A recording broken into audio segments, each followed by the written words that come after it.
ओम श्री पितृदेवाय नमो नमः। 7 सितंबर 2025 से पितृपक्ष का आरंभ हो रहा है और पितृपक्ष 21 सितंबर 2025 दिन रविवार के दिन समापन की ओर होंगे। स्क्रीन पर मैंने पितृपक्ष की सभी तिथि आपकी सुविधा के लिए दी है।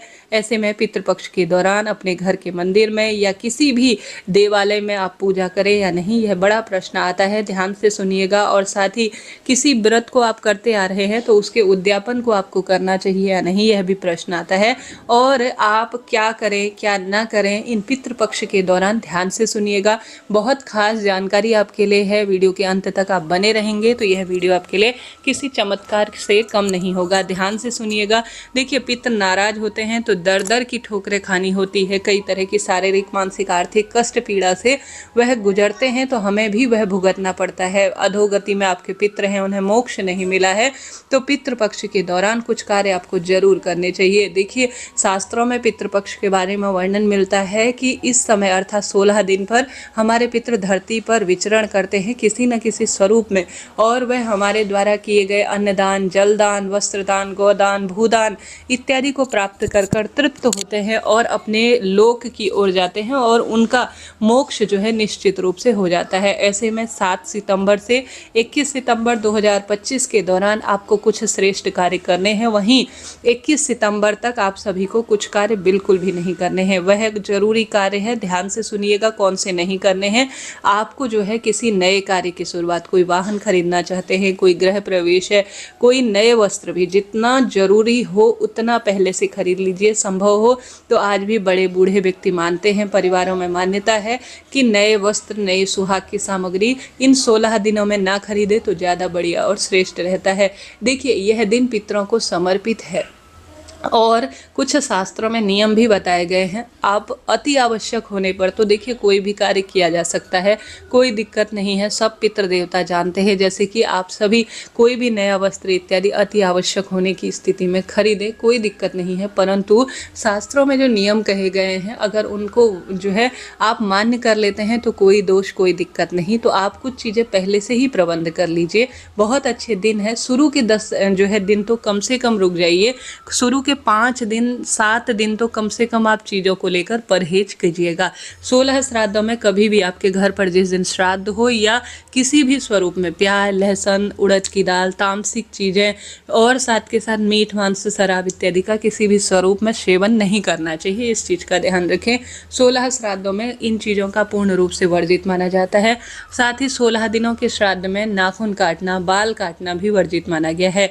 इतने दिन हो परहेज नहीं कर सकते हैं तो कम से कम जिस दिन आपके घर पर पितरों का तर्पण हो उससे प्रथम दिन, और जिस दिन आपके घर पर पितरों का श्राद्ध कर्म हो उस दिन तो इन चीज़ों को पूर्ण रूप से वर्जित कीजिएगा। इस चीज़ का आप ध्यान रखिएगा। साथ के साथ आप सभी को प्रश्न आता है कि घर के मंदिर में पूजा करनी चाहिए या नहीं।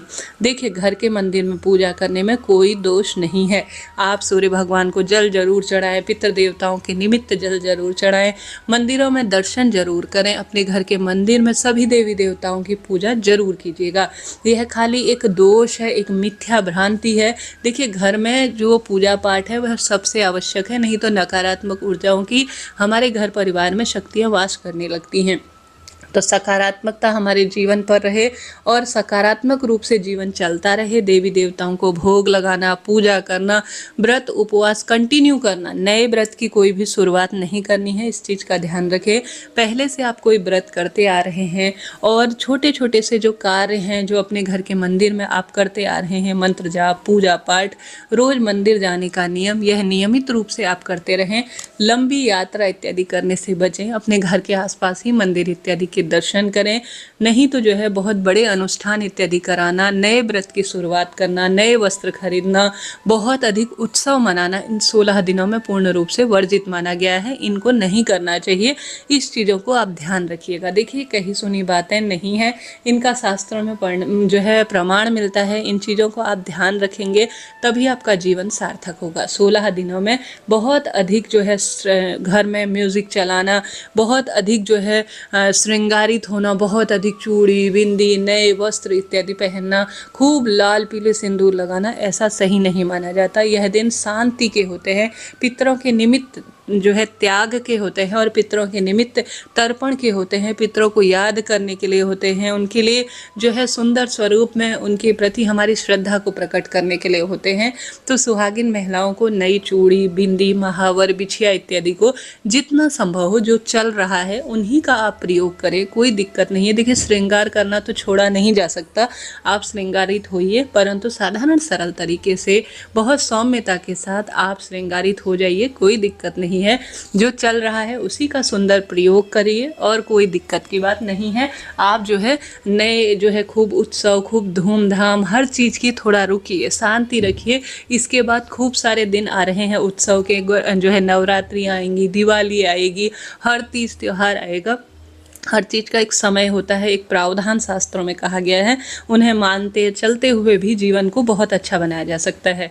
तो खूब घर के मंदिर में पूजा पाठ करें, कोई दोष नहीं है। उस पूजा पाठ का अंश, उस व्रत उपवास का अंत पितरों को जो है समर्पित कर देते हैं, तो सबसे अच्छी अनुभूति इससे होती है। तो आप पितृपक्ष के दौरान पूजा पाठ रोकिएगा नहीं। घर में खूब सुंदर गूगल की जो है और जो है कंडे की और कपूर की धूप इत्यादि दीजिएगा, ताकि नकारात्मक ऊर्जाएं घर में प्रवेश ना करें, सकारात्मक माहौल हो घर में।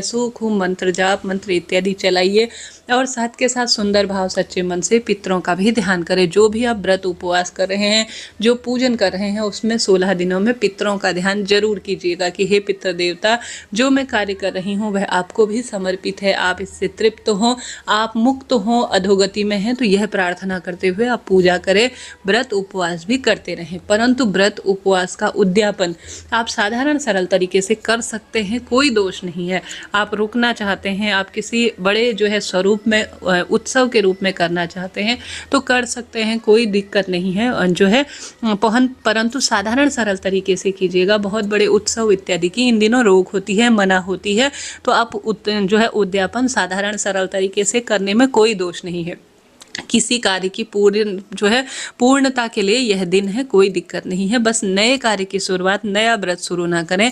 व्रत उद्यापन भी किए जा सकते हैं, पूजा भी की जा सकती है, श्रृंगार भी किया जा सकता है, परंतु सादगी के साथ सभी चीज़ें की जा सकती है। रोज पितृपक्ष में सुहागिन महिला और पुरुष जन, घर का बच्चा बड़ा, सब पितरों के निमित्त एक जल के लोटे में कुशा घास, काला तिल, गंगा जल और जो है तुलसी का पत्ता डालकर ओम सर्व पितृदेवाय नमो नमः कहते हुए आवश्यक रूप से पितरों को जल समर्पित करें। तो इन चीज़ों का ध्यान रखें। पितरों के निमित्त रोज सुबह शाम घर के द्वार पर, घर की रसोई पर जरूर दीपदान करें। पितरों का ध्यान करते हुए आटा जो है चींटी के लिए, गौ माता के लिए रोटी और चिड़ियाओं के लिए भोजन इत्यादि का प्रबंध करें। इन्हीं से हमारे पितृ तृप्त होते हैं। और साथ ही जिस दिन आपके घर पर पितरों की तिथि हो उस दिन घर पर तर्पण जरूर कराएं, पितरों का श्राद्ध करें और ब्राह्मण भोज जरूर कराएं। इस तरह से यह जानकारी थी। कोई प्रश्न हो आपका तो आप पूछिएगा। आपका अपना चैनल है। राधे राधे।